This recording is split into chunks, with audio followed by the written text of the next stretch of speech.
మాడతా ఏం చేస్తావు నువ్వు అని అడుగుతున్నాడు.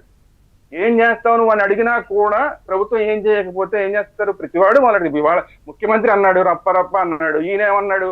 పట్టపగలే చెప్తాం, రాత్రి చెప్తామని ఒకసారి చెప్పాడు, రాత్రి చేయండి రా అని ఒకసారి చెప్పాడు, పగలే చెప్తామని చెప్పి నిన్న చెప్తున్నాడు. రాత్రి చెయ్యండి రా అని చెప్పిన తర్వాత కూడా ఎవరు స్పందించకపోతే ప్రభుత్వ స్థాయిలో పగలే చేస్తామని చెప్తున్నాడు. సో ఇదంతా కూడా ఎందుకు జరుగుతోంది అనేది ప్రభుత్వం ఆలోచించాలి. ఇంకోటి ఏంటంటే వాళ్ళు క్లియర్ గా ఉన్నారు. ఆయన మాట్లాడిన దాంట్లో ఫస్ట్ పాయింట్ ఏంటంటే మనం రాత్రి చేయాల్సింది చేసేయాలి, పొద్దున్న మనం వెళ్ళి ఏమీ తెలియనట్టుగా వెళ్ళి పలకరించాలి. ఇది ఒక పాయింట్. రెండోది దీన్ని మొత్తాన్ని తీసుకెళ్లి వేరే వాళ్ళ మీద నెట్టేసేయాలి. రెండోది దీన్ని బట్టి మీరు ఒకసారి కులం పేరుతో బీసీ అనో ఇంకోటనో ఇంతకుముందు దళిత కార్డు తీసుకొచ్చారు, ఇప్పుడు బీసీ కార్డు తీసుకొచ్చి రాష్ట్రం అల్లర్లు చేయాలి. మూడో పాయింట్. ఇక్కడ మీరు వివేకానంద రెడ్డి హత్యని ఒకసారి గుర్తు తెచ్చుకుంటే అక్కడ ఏం చేశారు? రాత్రి చేయాల్సిన పని చేసేశారు. పగలు ఏమీ తెలియనట్టుగా వీళ్ళు అప్పుడే తెలిసినట్టుగా వెళ్ళారు.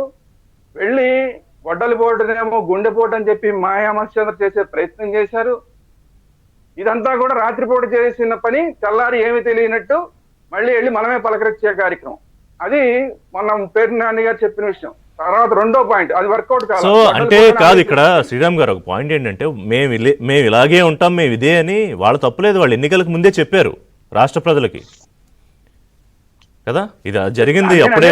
వాళ్ళకి చంద్రబాబు నాయుడు ముఖ్యమంత్రిగా ఉన్నప్పుడేగా. గుర్తు చేస్తున్నది ఏంటంటే నేను మీకు గుర్తు చేస్తున్నది ఏంటంటే ఈ వ్యూహంలో వాళ్ళు సక్సెస్ అయ్యారు గతంలో కూడా. ఇంతకు ముందు కూడా మీ ఛానల్ మీతో మాట్లాడినప్పుడు చెప్పా. రెండో పాయింట్ ఏంటంటే దాన్ని గొడ్డలిపోటుని తీసుకొచ్చి ఏం చేశారు? చంద్రబాబు నాయుడు గారి మీద పెట్టేశారు.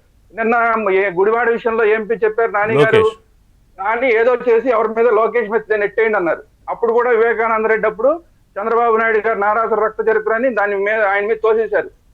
ఆ వ్యూహం అనేది అప్పటి నుంచి నడుస్తోంది. దానికి ప్రతి వ్యూహం పన్నడంలో సో మీరు కరెక్ట్ పాయింట్స్, కీలకమైన పాయింట్స్ చెప్పారు శ్రీరామ్ గారు. ఒక చిన్న బ్రేక్ తర్వాత